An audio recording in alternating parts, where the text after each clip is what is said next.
So we're continuing on that Chof Daled Amud Beis. Chof Daled Amud Beis. We are at the two dots in the wide lines, about maybe 6 or 7 down from the wide lines. We're getting close to the end of this sugya, so we'll hopefully get to the Mishnah and beyond today. So we're still talking about the whole question of whether or not we bring proper proof to Rav Shimon ben Eliezer that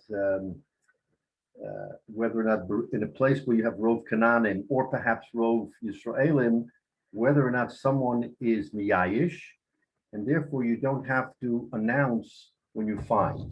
And the way he presented it, of course, it was very very difficult to understand the full import. So we're assuming, and the Gemara keeps bringing rayas as to whether or not it speaks about Rov Canaanim or Rov Yisraelim, and we've not yet had a definitive answer where that situation applies.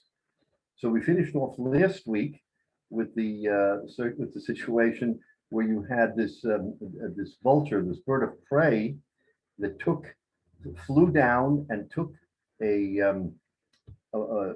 piece of meat from the meat market. There was a shuk, like the Machne Yehuda shuk, or meat market, and this bird flew in and picked up the meat, and then flew out and dropped it off nearby in the it says B'tzanaisa de Bay Marion, in Bay Marion's compound.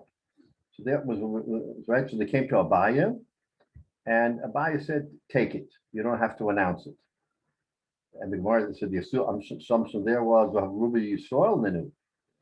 I mean, you're talking about kosher meat market, Machne Yehuda. Clearly, you're talking about Rov Yisrael, and still you would say that you don't have to return it. That's a definitive proof that even with Rov Yisrael, if it's a Metzia, a person is miyayish. A person gives up. That would seem to be the case. So we said no. We ended that last week by saying Shani Dio de Gezuta Shalyam, that a bird, a prey like that, that's not the norm. In the norm, we would say maybe not, but it's like Zuta Shalyam. It's like where either the waves come in and out, or whether the river crests and completely wipes out everything that's on the riverbank. So of course you're mafkir, of course you're miyayish. There's no question about it. But in a normal circumstance, maybe not. So there was no riot, and the Gemara went even further and said, why do you even have to come to that? That speaks about basar shenet misalam min ha'ayin. We have a rule that if by meat, that you have to have what we call contact tracing. It has to be, you have to know its point of origin and where it went and everything else, so that it should not be potentially exchanged for an avela. And the more there says, no, that's v'omid v'roeh. Everybody saw that the bird went directly from the Machne Yehuda meat market or wherever it was, directly to the house. So there was no basar shenesalam min ha'ayin, but still it's no raya because we say it's like Zuta Shalyam.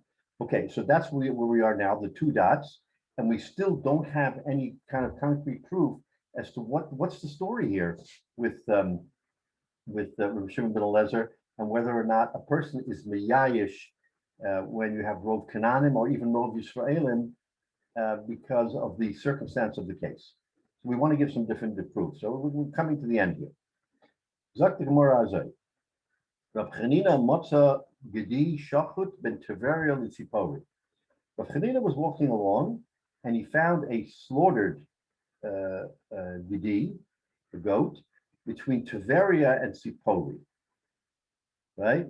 The Hiti Rulo. And the Chacham, so he asked the Shaila, what should I, is this okay? What do I should do with this? The Hiti Rulo. And the Rabbanim, the Paskin said, it's matter. You don't have to announce it. Amar Avami. So comes along with Ami and he says, Hitirulo mishum mitzia Rabbi Shimon ben Eliezer. he gave him a double heter. He gave him a heter for Metzia, meaning you don't have to announce it to Rabbi Shimon ben Eliezer. So what would that show? That even in a place of Yisraelim, Rabbi Shimon ben Eliezer's edict is you don't have to announce. And also there's some shechita that you can eat it. Remember, you found what looked like a properly slaughtered gedi. You don't know. I mean, you're walking along, and you're walking along the road from Tiberia, and you see a nicely slaughtered gedi ready to go. So what do? So here he says that mishum shechita, it's okay to Rav Chanina beno shel Rabbi Yossi Haglili, like the psak of Chanina, the son of Rabbi Yossi Haglili. So he makes two pronouncements. One, that you can keep it as a Metzia, which is at least definitive on that score, but also on the Shechita score because of Rabbi Chanina ben Yossi Haglili. Why? The Tanya, we learned the Brisa, Harisha Avdalo, Yudia V'Tarnagolov. If a person lost his goats and his chickens, L'holach, Umotzim Shchutin, and then he keeps walking, and lo and behold, he sees them. It looks like they were geshaften. I mean, you can't tell, but it looks like they maybe were properly slaughtered. Rabbi Yehuda Aser. Rabbi Yehuda says Aser, that you cannot rely, and that is similar to what we said. Basar Shem Solomon Ayin. Another Rabbi Yehuda is machmir, and he says that in a circumstance where you haven't observed the meat, and all of a sudden you find meat, and it's not there's no tracing, you can't verify, you can't use it. That's Rabbi Yehuda's view. Chanina ben Rabbi Yossi Haglili matir, and Chanina the son of Rabbi Yossi Haglili is matir in that particular case. So what do we have here? We have here a machlokes on the kashrus part. There's no discussion about the Metzia. The Metzia is like Shimon ben Eliezer, that you don't have to announce it, which would seem to be definitive proof that even when you're in Rov Yisraelim, because we're talking about Tiberia, so we're talking about an area where there's Rov Yisraelim, and you find a Metzia, you don't have to announce it. But here we're talking about kashrus, which is a whole different story. So you would think for kashrus you would have a greater degree of concern. And again, you're talking about in Eretz Yisrael, yes, you're talking about what would seem to be, we would have a havamina that who else would slaughter it but a shayfet. I mean, again, we don't know. Excuse me, Rabbi. Yeah. I'm having trouble with understanding the scenario. If a goat gets shechted, it doesn't move anywhere after that. So a shochet, somebody must have done it in that same location. And then walked away and left it. What's that? He shechted it, and then when he arrived there was no one there. There was no shochet. There was nobody. There was just this animal sitting nicely, already geshaften. Right. So a shochet must have done it. Somebody who knew how to do shechita. You have to assume. We're assuming. In order to get to yes, you have to assume it was a shochet or somebody knew how to do shechita, and then they walked away, which is several. Right. So is that okay to you? Because of Yehuda says, I can't accept that. I can't accept that if I find meat just lying there, it looks nice and tidy and clean and everything, and that I should rely on it. Remember, the whole question of Basar on the Talmud Ayin, why we have that concern is because we're worried that maybe someone will exchange that animal for an avela. That's the general concern. You would think that it would have to be announced because either an individual did it and forgot that he left it there, or a shochet, a trained shochet did it and walked away. It just seems to be so unlikely as a scenario to use as an example to prove either way. Why couldn't it have fallen off the back of the truck like the other scenarios? Good point. Good point. Well, are we literally talking about a goat? I mean, I remember several years ago we had at the shul a demonstration of all kinds of different kashrus issues. They didn't do the shlit of the goat, literally didn't do the shlit of the goat in the shul, but they tore it apart and showed us this, and there was a whole big mess. Amazing. Anyway, this is, it was like literally to find a whole goat sitting there shechted. I mean, I would argue that yes, you could probably even look at some of the stuff to determine that it was likely a good shlita, etc. But to find that whole thing, as opposed to, I'll take the other extreme. The extreme where I could see this happening now would not be a whole goat or a whole anything. It would be a shrink wrapped, sealed pack of Empire chicken. All you know it's kosher, and yet it has no siman on it to indicate whose it is. And this seems, though, to literally find a goat lying there, it seems, even in, quote, the old days, you didn't have everything, sealed and everything else. It just seems kind of odd. Well,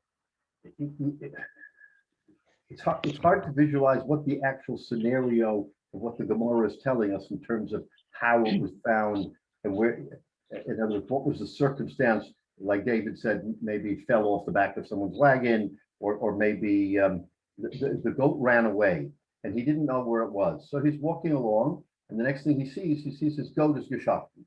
I mean, it could have been half an hour later or whatever, or a day later. He comes, oh, that's my goat. Wait a minute, someone shechted my goat?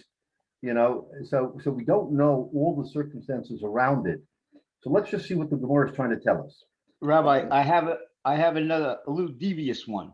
What happens if somebody shechted a goat, but it wasn't kosher? And he just, for some reason, he packed it up and he left it somewhere, figuring somebody can benefit from it. In that case, he knew it's not kosher. Not kosher because the shechita wasn't proper, or because the shechita wasn't proper. Right. Some minor issue in the shechita, which he realized as he was doing it, the knife was no good. Yeah.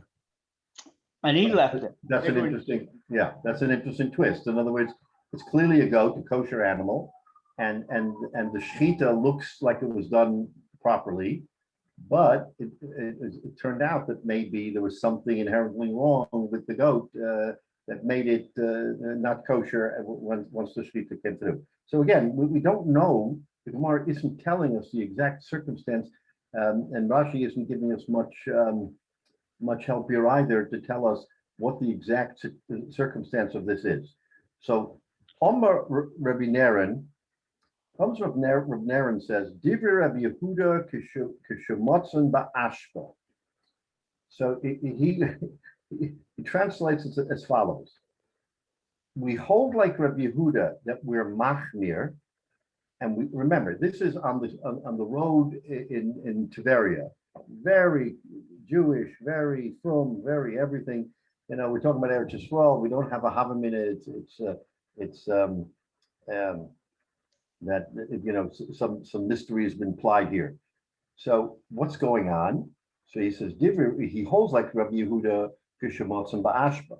When you find this, in other words, again, remember, we don't know the circumstances. You're walking along and you find this gedi, and it's sitting on the top of a garbage can. Ashpa. So when you're sitting and you see it on the top of an ashpa, then you can extrapolate that is a non-kosher circumstance. That's why Rabbi Yehuda says also. Why? Because it may, again, you can speculate. It was improperly slaughtered, or was slaughtered correctly, and they found a mum inside. Whatever scenario you want, again, because we can say we can make it up. But the fact of the location of where you found it is proof positive that it's not kosher. We hold like Chanina, the son of Yosef Glili, when you find it in the house. What do you mean in the house? In other words, you find it in a circumstance says Rashi, Shederach Nevela lahashlicha ba'ashvos, because it was the custom to immediately take a nevela, a non-kosher animal, but a dead animal, and throw it into the garbage can. So there should be no mistake and that this animal should get around anywhere. So they immediately threw it in the can, and therefore Rabbi Yehuda says awesome. But when you find this animal in any other circumstance, babayas he means in the house, but in a circumstance where it would be, bukavidik to find a slaughtered gedi, then you can rely, even though you didn't see it, you don't know from nothing, all of a sudden you stumble upon it, it's okay, and you can rely on Chanina ben Yosef Lili, because under that circumstance we say that it's okay. All right, so that's the circumstance. We're going to try to extrapolate on our major question, which we want to try to get a definitive answer of Shimon ben Eliezer. That's what we're after here.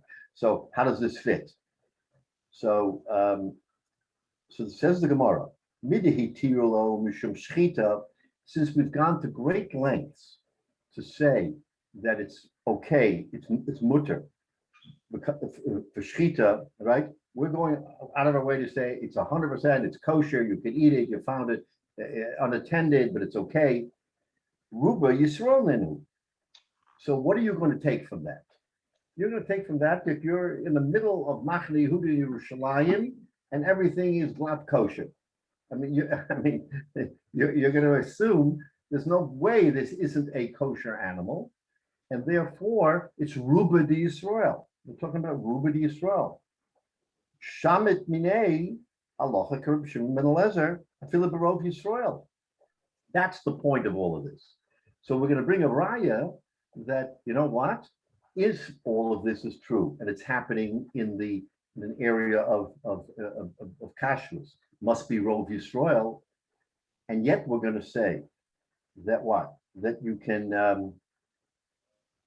so it should be a raya from Shimon ben Eliezer afilu b'rov Yisrael. That's the proof he wants to bring, that we're talking about an overwhelmingly Jewish area, and yet we say you don't have to announce it. So the Gemara says, no, not so fast. One more time. Omarova roiv kenanim v'rov tavchei Yisrael. You don't necessarily know that it is rov Yisrael. It could be rov kenanim. In other words, you're up in Tiberia or wherever you are, and there could be in that particular area, let's say, many more Arabs than there are Jews, right? Rov kenanim means, but they're non-Jews. But rov tavchei Yisrael, most of the butchers, most of the people who do shechita are Jewish. So you have a circumstance where you have a non-Jewish population, a majority, but it's populated where the shechita is mostly by Jews. So what do you have here? It's not a raya that we're talking about rov Yisrael. Kashrus, we're saying, is 100% because it's rov tavchei Yisrael. So therefore, they're the ones who slaughter the animals. And we're going to say, okay, that they slaughtered the animals and we can eat them. But when it comes to rov of who the people are, we're going to say it's rov Kanani. That's why Rabbi Shimon ben Eliezer says you don't have to return it. However, if it was rov Yisrael, maybe you would have to. So again, we don't have that definitive answer because the Gemara says that the circumstance here wasn't 100% clear that it was rov Yisrael. It could have been rov Kananim and rov Tavchei Yisrael. So once again, we're left a little short. Yeah, so actually, I'm still sort of dubious about this whole thing, but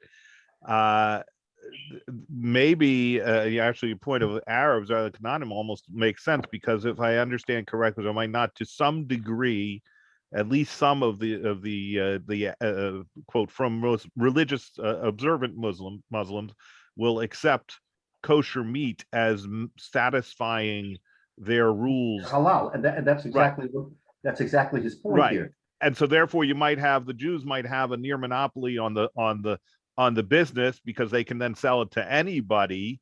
and the other people aren't going to be, slaughtering their own way because they want it, properly done, however that's defined. And the Jewish kosher shlita satisfies everybody. No, And yet, you're then actually- once it's done, anybody could have the meat. You're absolutely correct, and I've heard on a number of occasions that Muslims who eat only halal will eat from a Jewish meat because they know that it satisfies all their requirements. So you're right; it could be somewhere in an Arab locale, so it's majority Canaanim, and therefore a person is going to say, "I'm yayish because I'll never find it." But at the same time, when it comes to kashrus, you're right. It's rov tapvei Yisrael, and even the Canaanim will rely on that. So it's not at all a skira. But anyway, we still haven't resolved our problem. That's really so. So now we're on our last leg here. Rav Ami Ashkaf Pargio Shputos Ben Tveria Litzipore. We have another circumstance where Rav Ami found Pargis. Pargis says Rashi as gozlos, pigeons, that he found pigeons slaughtered pigeons between Tveria and Sipori. Also the commander of Asi, he came before Rav Asi, the commander of Yochanan, some say it happened to Rav Asi, they came to the base medrash, Rav Yochanan or whatever, and they said, take it for yourself. Once again, l'chayra would be a demonstration that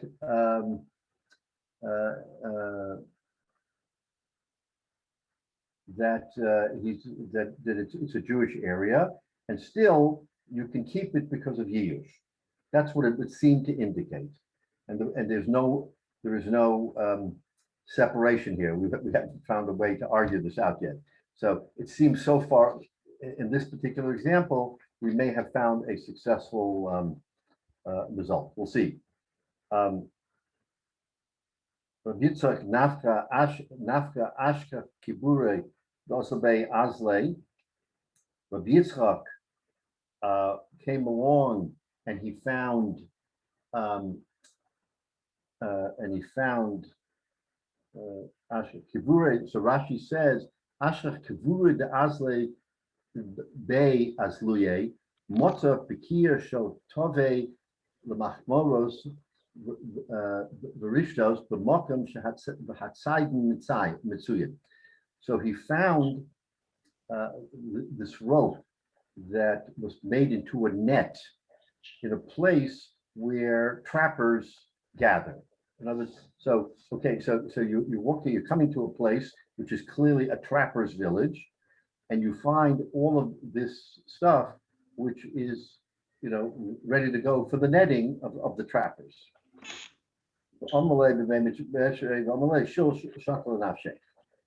And so he too asked, so what do I do? Do I have to announce it? Do I have to say I have found a Metzia? He asked for Yochanan, and they said in the base medrash, no, take it for yourself. So again, what's the point? What's the pshat? Take it for yourself. So again, we're going to extrapolate here that in this particular circumstance, we'll say that it's Rov Canaanim, right? Who are the trappers? Usually not Jewish people. They're maybe from the locale, wherever they are. They're Canaanim, and Rabbi Yochanan said that based on the view of Rabbi Shimon ben Elazar, you're allowed to keep it. So it seems we have a definitive answer. The definitive answer, which we have not slugged up, is that according to this view of Rabbi Yitzchak Nafcha, in a place of Canaanim, you can extrapolate that the person's miyayish, and from the previous example of Rav Ami with the pigeons, which was in Tveria, around Tveria, which is a Jewish area, we also said that the Chachamim there told him keep it. So the Chayra from these last two examples, we can maybe quite say that it's a proof to Rabbi Shimon ben Elazar both by Canaanim and by Yisraelim, Rov Kananim and Rov Yisraelim, that if you find something that you do not have to announce it, and it belongs to you. So it says, this is the result of, at the end of the day here, the Gemara is telling us, yes, that Reb Shimon ben Elazar's view holds in both kinds of circumstances, one where there's Rov Kananim and one where there's Rov Yisraelim, and you do not have to announce. So that the Chayra is the maskana of the Gemara, and notwithstanding all of the differences of the different cases, this is the conclusion that we've reached. So we can finally say from this Gemara that Rav Shimon ben Elazar's view holds true in every circumstance. Rabbi, if somebody else announced it, then they would be a stool pigeon. If it's still a pigeon. Right. Right. I am just curious.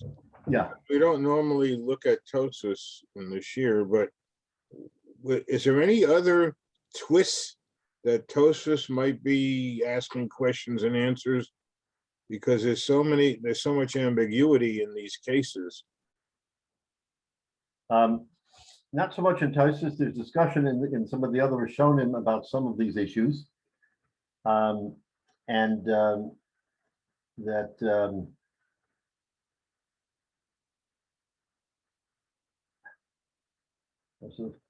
Tosfos himself doesn't really address the question, but some of the other Rishonim do, and they pretty much agree with what we're concluding here, that in either case, both Rov Kananim and Rov Yisraelim, we are following the rule, the edict of Shimon ben Elazar. But there are others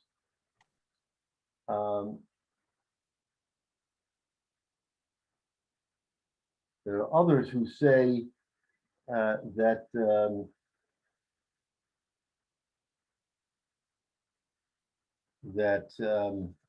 it's lav dafka araya, because in the case of the Gozlos, he said it wasn't necessarily. It's funny. It wasn't that they were properly slaughtered, that they were trapped and killed. In other words, when you saw them, you didn't necessarily conclude that they were properly geschaften, because pigeons are, I mean, I don't know who chefs pigeons. Pigeons are animals that you can trap, right? You can trap a pigeon. So they maybe were trapped. And then someone says, you know what, I can't use them anymore. I broke their leg or whatever, and he went ahead and killed them. So there are those Rishonim who come and say that in that particular case, it's not necessarily. They don't argue on Shimon ben Elazar. They say no, Shimon ben Elazar is right. Even there, you don't have to announce. But on the question of kashrus, it's not everybody agrees that what the Gemara there was telling us, that Rav Ami said that was a case where you could rely on the kashrus, because maybe they were not properly slaughtered because they were trapped, and therefore they weren't necessarily properly dealt with. So yeah, but to your point, Jay, no, there isn't anything in Tosfos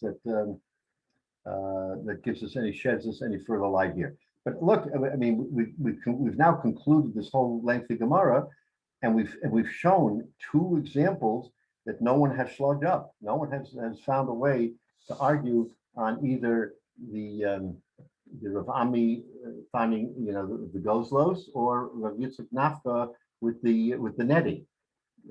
So in each case, it seems like the halacha there that came in the base medrash was that you do not have to announce. Okay, so we finished this sugya. Now at the bottom of Chav Dalet Amud Beis into Chav Hey Amud Aleph, we're going to go to the second Mishnah of this parak.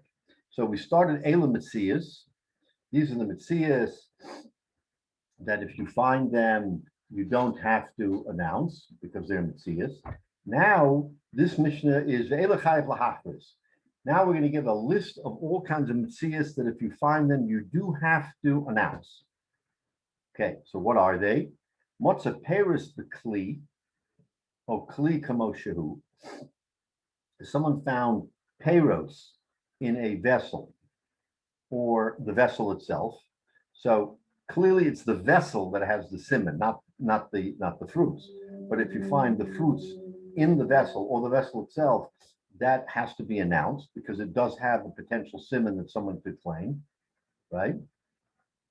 Most kiss money in a wallet, or kiss kamoshehu, or the wallet itself.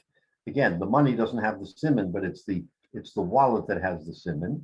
So those are two which are four examples of, so you have to announce because it has a siman. Okay, Motza Peres Bekli says Rashi, the stam kli yeshbo siman. A stam kli has a siman. You can always find something about a kli that can be a siman that someone can say, oh yeah, it's mine because, or kamoshehu rake, it's empty. You don't need the fruit here. The fruit is not helping us. Kiss yeshbo siman levalim. A wallet, you'll recognize your wallet. For some reason, even if it looks generic, there's something about it that you have used that make it sort of personal to you. So in both of those cases, says the Mishnah, you have to announce. Now, the next one is a little tricky. Sibure peres, sibure mos. What is that? Says Rashi, Gemara Mefarish, Simnehu. What is the siman for a pile of fruit? A pile of fruit or pile of money? Says Rashi, o minyan o makom. It could be numbers, or it could be the place. In other words, we're going to see when we'll get to this Gemara where it becomes a little tricky, that when it comes to piles of fruit or piles of money, how does someone claim it? The money and the fruit are generic, right? A dollar bill, a $10 bill is the same all the time. An apple is an apple. There has to be something unique to the way that pile was handled or was made that someone can come and say, oh, it was mine. So let's hold that. We'll get there.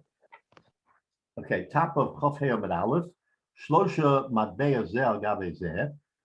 If someone came along and saw 3 quarters neatly stacked one on top of the other, right? That doesn't look like it fell off the back of a truck, David. In other words, you're talking about someone who deliberately piled 3, at least 3, could be more, but once 2 we say is random, but 3 already shows some, intent or to do something. Says Rashi, the Gemara Mefarish Simaneh. The Gemara also is going to explain its siman. Krichos b'reshus hayachid, or if someone found these little sheaves of grain in a reshus hayachid, he actually means not a reshus hayachid, a reshus harabim that no one goes to. In other words, if you're walking along the edge of a field and it's a field that no one ever crosses, because if it's a reshus hayachid, of course you have to announce it. What's the point? The answer is it's a reshus harabim that no one frequents. So therefore, if you happen to come upon it, then you have to announce it. The kikro shel balabayis, and remember we had the loaves of a baker or the loaves of a balabayis. So the loaves of a baker are all generic. There's nothing to announce. But the loaves of a balabayis, every person every household, a wife, husband, whoever bakes their own bread, there's something unique about their bread, and that. So if you found what looks not to be a off-the-shelf bread, you have to announce it. The gizet semer alokhin min ha'uman, and also the dyed wool that you take from the place where they dye it. So in other words, there too there would have to be a siman, because how else would the person who's handling it know who it belongs to? So he has to make simanim on each piece of you go into a laundry, right? And what do? You come in with a suit, I come in with a suit. What does yours look like? What does mine look like? So they take obviously some, a piece of whatever the number is, and they clip it on to the suit. That's the siman. The siman is the number. If you didn't have that number, it won't look alike. So we're talking about something that has to be definitive to that particular garment, so that the balabos there will know that it's yours. So in the case of the dyes, each person who brings in their latest wool and want it dyed, the dyer has to distinguish yours from mine. So he has a siman. Kade yayin the kade shemen, jugs of wine and jugs of oil. These are all things that you have to announce because they're unique. They're not at all the same to everybody. So therefore, you have to announce them. Okay. And again, the Gemara is going to give more detail once we get to each one of these, what it means. Yeah. So two things. One, actually, on the last one, I thought we had something, but maybe it was a different term and not cod, about some form of barrels of wine and oil, that if it was in the busy season versus the off season, wasn't there something? So I guess the Gemara will talk about that. Hopefully it will. But when we get back to the very beginning of Kalim, there are a couple of situations. I know I've read about it in the real world, like in like small shops and stuff. It's a common thing in Asia. But I seem to remember something somewhere about it in a Gemara somewhere. If I may have it wrong, that we think of kalim as fancy dishes and all that are used for a long time, but that there were also, and still are in some places today, effectively single-use clay cups or bowls or things like that. They're used. You get a cup of tea or something in this clay cup, and essentially afterwards it just gets literally thrown away. It's not like we think of today, paper cups, which of course, 1,000 of them in a box and they all look the same and they're not designed to be saved at all, but where it's something sort of in between. It's not fancy china, it's not a metal bowl, but it's clay. It's sort of in between. It's half thrown away. They're not really unique in a way that people would remember, and so on. Yeah, I mean, all of these, it seems at the time of the Gemara, there's a value to them. In other words, there's something valuable about this jug, or there's something that is, like you say, it's not just a throwaway. It's something that makes it unique, and someone would want to preserve it. So, in other words, that's in and of itself what you have to announce. So there must be some siman on a kadyayin that I can come and say, oh, what's the difference between my kad shemen and your kad shemen? How am I going to know my kad shemen from yours?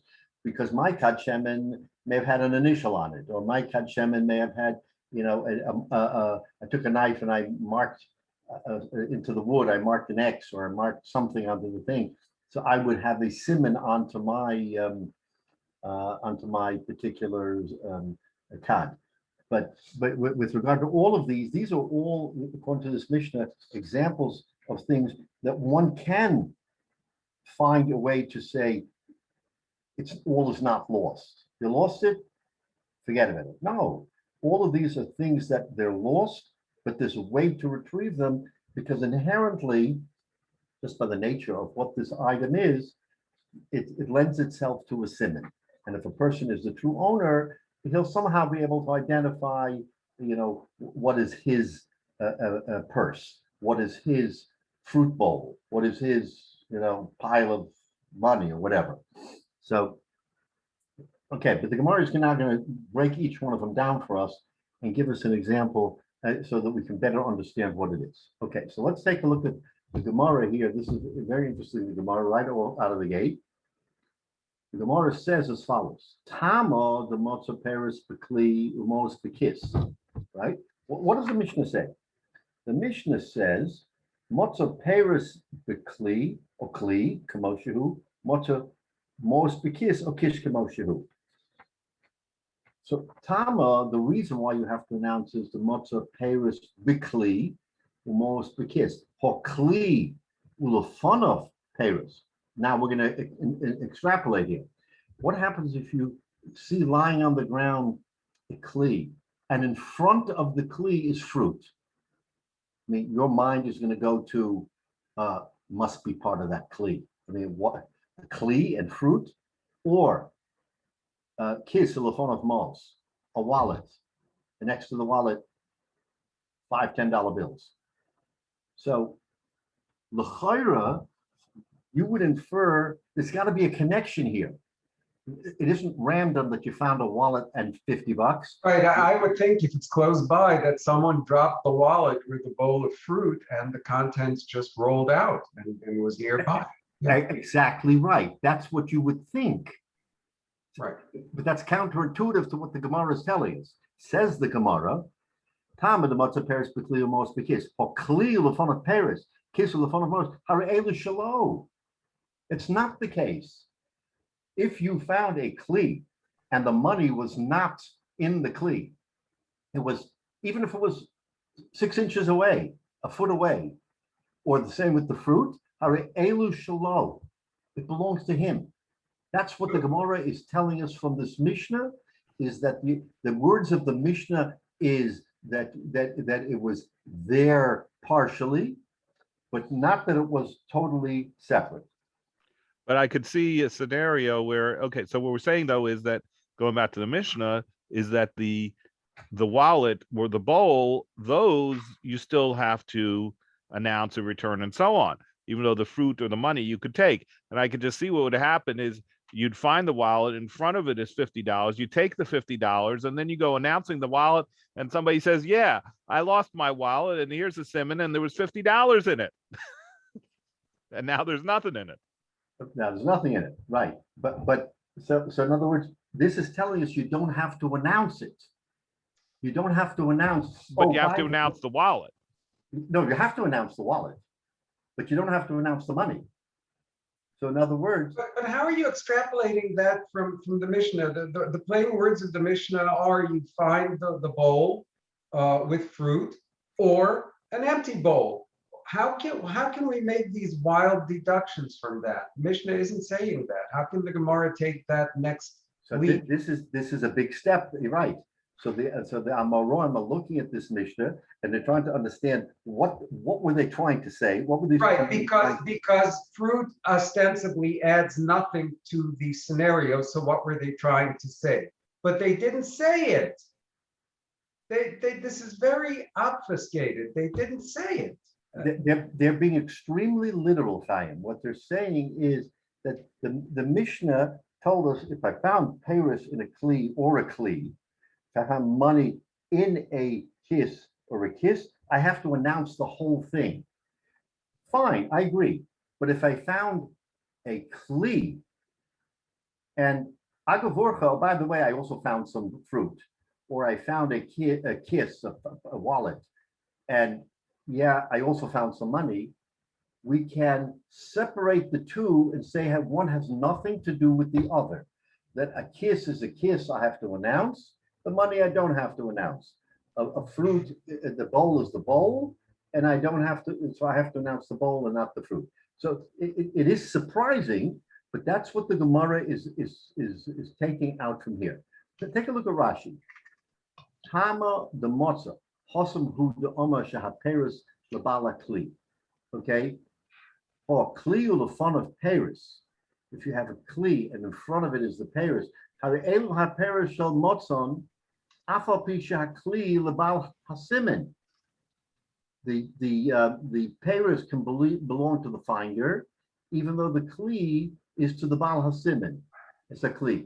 Yakser, so he has to return the Kli. But Paris, Yaakov lo. The lower meaning my high mona nofel. We don't say, Chaim, what you want to desperately say, that this fruit rolled out of this bucket. We do not say that. So Rashi is being very clear that the Gemara is making that point, that we can't, even though 2 + 2 looks like 4. That's why it's there, in fact, to tell us that you can't make that assumption here that it's 4. It's 2 and 2. So 2 means that you have a siman for the 2, And the other two has nothing to do with the other two. Okay, So Rabbi. actually, this sort of makes sense in one way, which is where do you draw the line? If you draw the line at it's either in the Kli or it's not in the Kli, that's very, very straightforward. But if you have a busy place, where do you draw the line? Even to say, do you say, is it right in front of it? What defines right in front of it? An inch, 6 inches, a foot, daled amos? At some point, there has to be a limit. And if you say that it's either in or it's out and that's it, that becomes much easier, particularly if you have a busy marketplace. You could have 10 different people who dropped some fruit out of their bowls on their way home, and only one who actually dropped their bowl. Yeah, I can see that, similar to last week's scenario. I think that's a good example, because when you're talking about a thoroughfare where people come and go, it doesn't necessarily equate that the person who dropped the bowl dropped the fruit. Right? You could have had somebody drop a bowl, and then there's 10 people walking in the space of 60 seconds. Someone else dropped fruit, or someone else dropped money. I mean, these are realistic. It's realistic. So you see a bowl, if, in other words, it's clear that this fruit is separate from the bowl. If you find a bowl with some fruit in it and then some other fruit in front of it, that would imply that the fruit fell out of the bowl. But if there's no physical connection. Very good point. The Gemara is going to talk about that, and that's an excellent point. Is if you could find a bowl that had a little fruit in it, and then some fruit lying there, you could at least make some kind of a connection that the fruit that is lying on the street separately is part of that bowl, because the bowl has fruit in it. It's a very good point.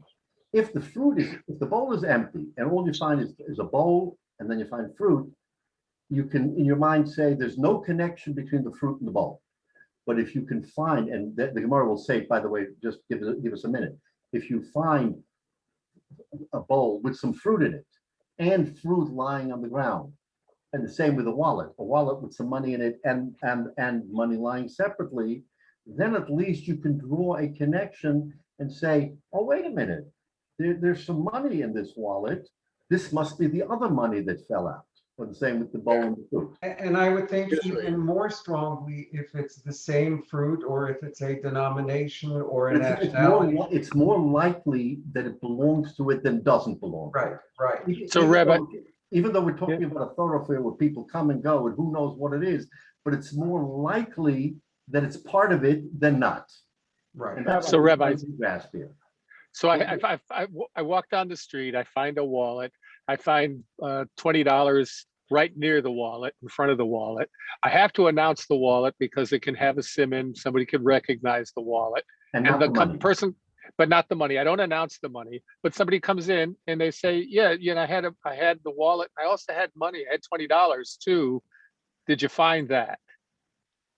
Okay, so now we're going to fall back on what we had talked about last week. Two things. Number one, I mean, he doesn't necessarily want to lie, so he can assume perhaps that whoever it was Miyayish. Remember what we said is that Okay. when it comes to Yiyush, once you have Yiyush, even if a guy is standing on the top of his fallen house and said, this is mine, you don't have to listen to him because people are Miyayish. It's like, the Titanic, it sunk, it's gone. So Yiyush has that powerful effect that if you're Miyayish, then even if you individual don't want to be Miyayish, you can't buck the trend. The trend is that everybody is Miyayish. But there's a distinction, maybe, and it comes true in an analogy to modern times. Think about losing a wallet now. Many people will say, I don't care about the few bucks that were in the wallet, meaning these Miyayish. He cares about the ID and Right. the credit card and all that. And he would Because Yiyush is assumed right off the bat. Yeah, but the ID would already give you justification who it belongs to. Yeah. Right, and that's why the Proof in case he itself, has you to know, be giving up absent. on it. And you're not giving up on that. There's the distinction the rabbis are actually making between the contents and the container. But when it comes to the fruit, Rabbi, if the bowl has a little bit of mixed fruit and the fruit out in front is mixed, is that a solid connection compared It's to? it's enough of a connection for him to have to announce, yes. Since we're, If it was Rabbi, a bowl of, if it was a bowl of grapes and you see grapes on the front, you can really assume that it's, You could conclude that some of it spilled and some of it is inside, and therefore I have to announce those grapes, even that are on the outside because they fell out. but if you had a bowl of mixed fruit and you had mixed fruit on the floor, is that the same solid connection as grapes to grapes? In other words, you're saying that the food that was in the bowl was It's mixed. different than the food that's on the ground? Is also, well, let's say the bowl had a mixture of orange, apples, whatever, and he finds 2 apples on the floor. So it's mixed to single or mixed to mix. No, I think there is a close enough connection. I thought you were asking if you found a bowl with apples and then on the floor you found oranges. That In should other words, be a disconnect, there's no connection. You right, found oranges and a bowl of apples. right. So Rabbi, I think we're talking about things that are somewhat abstract. And I mean by abstract, meaning that it happens once in who knows how long. Let's look at something that's more down to earth to this day. Kemp Mill, you have all these parents walking around with their children during the day. A woman is walking with her children and all of a sudden she's ready to feed them something. Something happens, the child is causing a commotion. She puts down the food, she puts down her purse. He carries on with a tantrum. She wants to get him home. She throws him in the carriage, walks home, leaves the food or whatever it was with her wallet, whatever, as it was. And she goes home. And then you come along and you find this food on the corner of You Kent Mill find and like Lamberton. a sippy cup with something. You find she put down she may have gone shopping. She puts down her wallet, or she maybe the child took it out of her pocketbook or took out the money, dropped it down there, and it's disordered. It's just thrown out of the carriage and goes home. I mean, that's a situation Right. where it's That's proof that, if you put that scenario with the situation, it's very logical. A little child takes the mother's pocketbook. No, that's a perfectly plausible situation where you're the guy who comes along afterwards and you see this on the ground, and now your dilemma is, what do I do? Do I Have to announce it. what do I announce, and what do I announce? So if you find, let's say, a mixed bag of stuff, and you found this food on the ground, let's say you found the wallet on the ground, you found a bunch of different things. So then again, what this Gemara is telling us is that if there's a way of looking at this and saying it may defy logic even, but if I can separate contents from the actual object, then says the Gemara, based on this Mishnah, I don't have to announce it. I don't have to announce anything about money outside of a wallet, or in this case, fruit outside of a bowl. Obviously, we talked last week about Lefnim Shur Sadin being a tzaddik, doing the right thing. So doing the right thing might be, you know what? Scott, to your point, if I don't say anything and someone comes and says to me, "Oh, by the way, did you happen to notice I had $20 in that wallet?" And you want to do the right thing. Lefnim Shur Sadin, you didn't announce it because you didn't have to, but someone actually hit the nail on the head because that was the $20. Then you should give it to him, because clearly he wasn't Miyayish, but more importantly, it was his. It's clearly his, because the happy. I'd ask him what president was on it. Well, Oh, for God's sake. there you're going to lose most people. Who's on the 20? Who remembers? But the point is, you might be within your rights to say, I don't have to say a word about the $20, even if someone asks me. I'm not gonna lie, I'm just gonna keep my mouth shut. But to be l'fnim b'shuras hadin, if someone says, oh, by the way, I had $20 there, by chance, did you see that $20? Then you realize right away, it is his $20. So you didn't have to announce it, but if he came and actually made a point of it, then l'chayra you should return it to him, yes. But if because- somebody's gonna already announce it and he has $20 separate from it, if he went to the extent of announcing the food or whatever it is, he's not gonna deny the fact that this is his money. If somebody says, listen, by any chance that you happen to see $20 lying with it, of course the person's gonna give it back. Again, but again, if the person's an Ehrlicher person and he knew that, let's say, the wallet that he dropped it did not have money in it. It had credit cards or whatever it had, but it didn't have money in it. And you announced money, then again, the shoe's on the other foot. Is he going to say, oh, what an opportunity for me to make $20 real quick by saying it's mine, even though it isn't? So again, we're going to say that, if the money is there, it's in it, then you have to announce it because that's part and parcel of it. But if it's not in it, you don't have to announce it. Again, If you it see happens that, why later. announce? Wait a Why minute, even announce it? This question. way he gets the $20, he gets the pocketbook or whatever it is, and he gets whatever food that or whatever it was, and he keeps the whole thing. Why is he being honest in one respect and dishonest in another? Either the person is going to be honest or he's going to be dishonest. Right. So again, we're going to assume the best intention in the person, that he's going to be honest.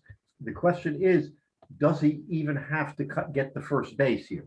Does he even have to put himself in a position where someone can say, yes, it's my money? Says the Gemara that based on this Mishnah, it's only when there is a clear sort of tracking mechanism between the wallet and the money or the bowl and the fruit.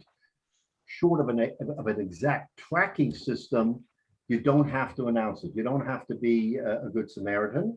And again, we're going to leave, so if a person says, wow, I found my wallet, I'm so happy. Even if it is his money, he may say, I'm not even worried about my money.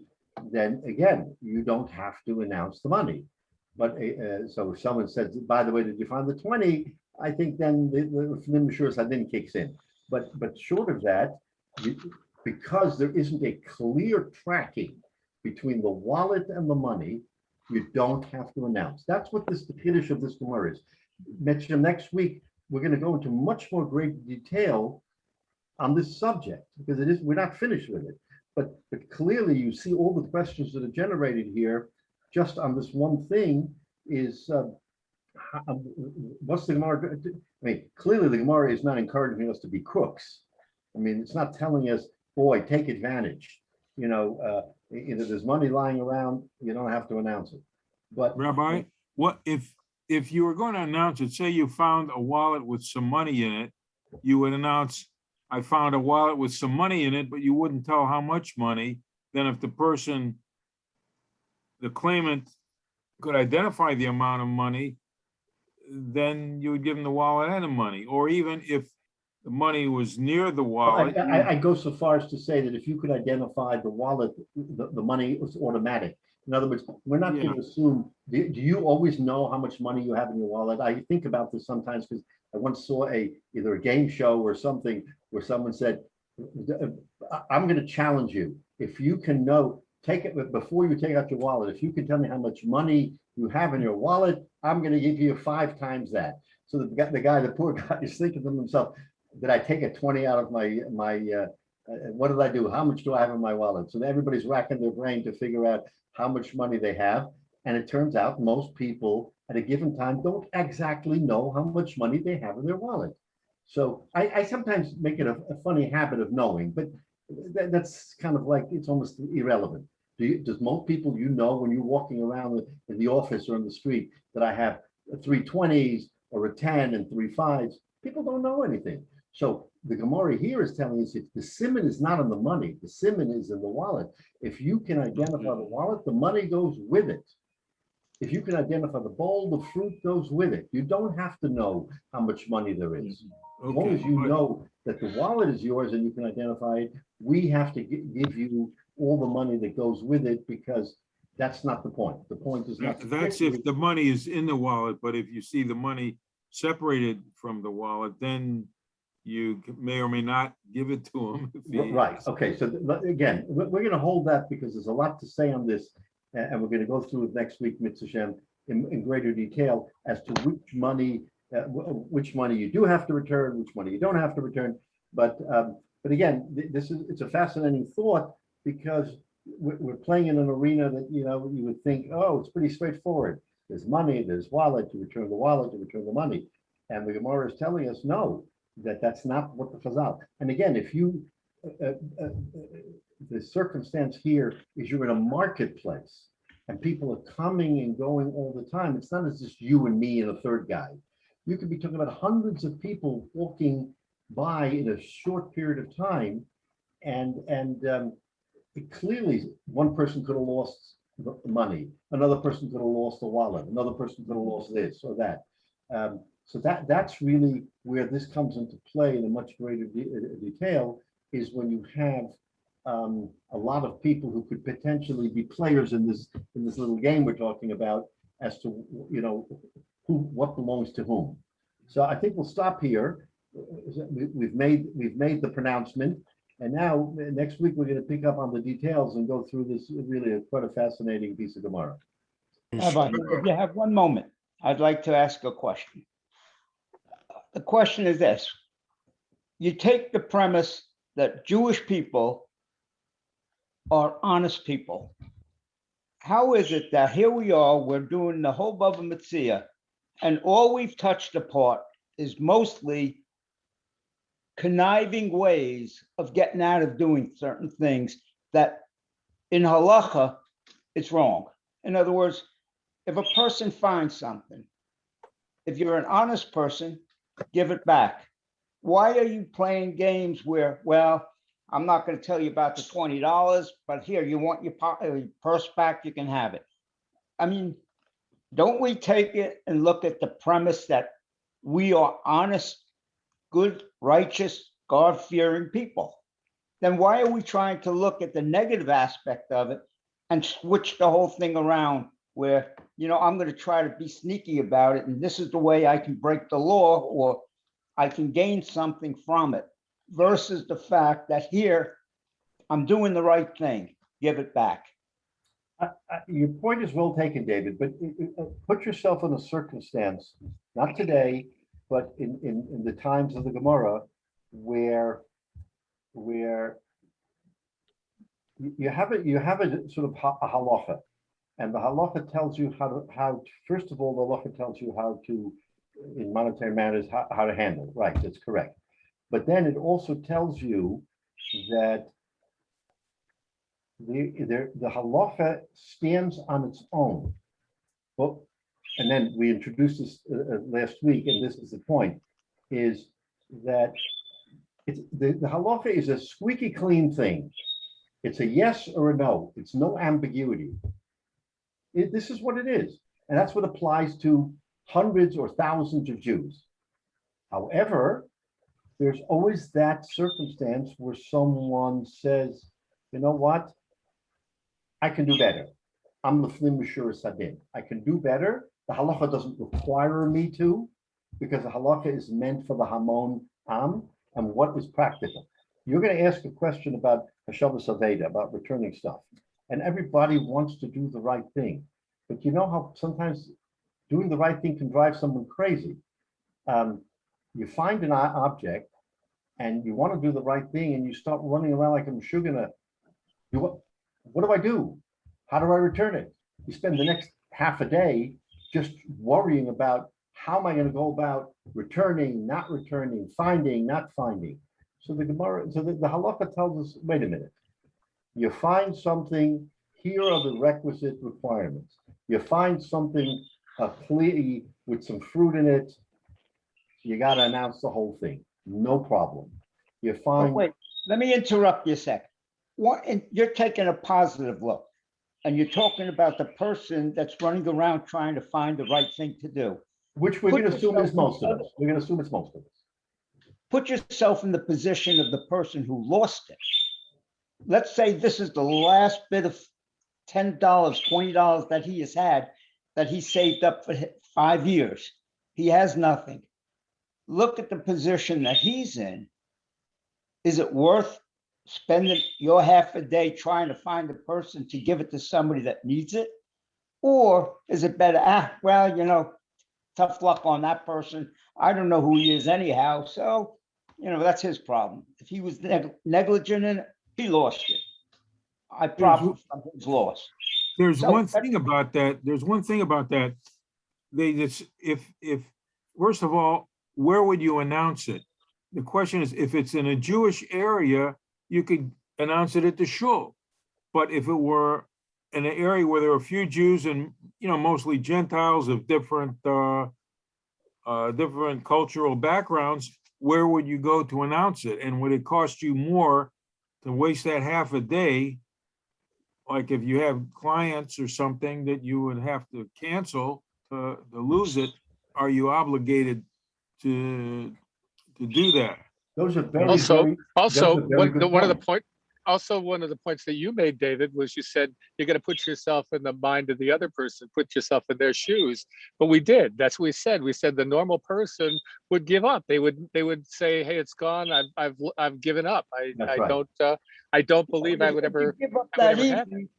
But if you But give up most that people- easy, yeah. then you've lost a lot of, a person that's poor. They've already given up. They don't have the hope that they're going to really be able to survive. They're living on what they have right now. So if he loses something meaningful, he's distraught. You drop a watch in the water.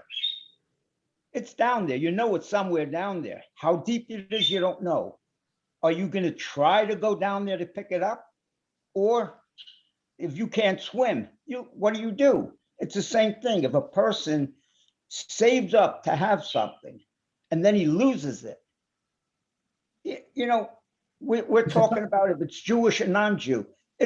I believe by giving it back to a non-Jew, it's more of a covet of Hashem than a Jew is giving something back to a non-Jew, that he sees that, look, a Jewish person is honest, that he's going to go out of his way to give something back to me. Right, which is exactly why we have what we say is the halacha, and the halacha balances all of these issues. And then we say that outside of the halacha, you can take some extra sort of judicious or extra steps of positivity and do something that the halacha doesn't require you to do, but you do it because of, again, darkei shalom, or because of the Shiur Sadin, or whatever you want to call it. So those are two separate things, but you can't confuse one with the other. The halacha was a practical institution of let's balance everything. And therefore we made this very first statement that under certain circumstances, most regular people would be miyayish. Doesn't mean that you who have your last nickel lost are going to be one of those people who are going to be miyayish. Of course, you're not going to be miyayish because you don't have anything else, so you can't give up. But the halacha isn't predicated on one person, so that person becomes, unfortunately, a number, if you will, of there is yish. I'm not miyayish, but there is yish. Now, then we go to the next step and we say to ourselves, okay, so from the recipient's point of view, the finder, he finds money on the street, and the halacha doesn't require him to announce it. He doesn't have to announce it. Now, if he's a September 26 kind of guy, then he may or may not say anything. Or if someone says, oh, that's my wallet and has a mark, and by the way, did you happen to come across the $20 that was in it? Then again, the September 26 would say you should step up. Halacha doesn't say you have to step up. Halacha says you're in a marketplace. It's money. Money is fungible. There's yish. There's absolute yish. But this particular guy wasn't miyayish. This guy was happy that he found his wallet, and he said, "By the way, did you find my $20?" But do you have to return it to him? No, because yish, step one, yish already established the ground floor here. There was yish. Now we're going up to second floor, third floor, and we're saying, okay, lifnim mishur satin, but what happens under this circumstance? But for the finder's point of view, and again, halacha it's a compromise to everything. When the halacha is established, it keeps in mind the guy who lost it, the guy who found it, this guy, that guy. That the Chazal, when they again in the time of the Gemara, but even with the Shulchan Aruch, you'll find in most cases the halacha is extremely practical. It may be it may hurt someone in one particular case and advantage someone in another particular case, particularly, but by and large, it's meant to be an equalizer to the whole Jewish, to the whole Jewish culture and people, is that we establish ground rules and a balance. So if the halacha is that on par, if money is found, it is not something that has a siman, and therefore you have no obligation to return it. You're not being a bad guy by not returning it. You're not being a bad guy by not announcing it. Yes, maybe the poor guy who lost it, that's his last $10.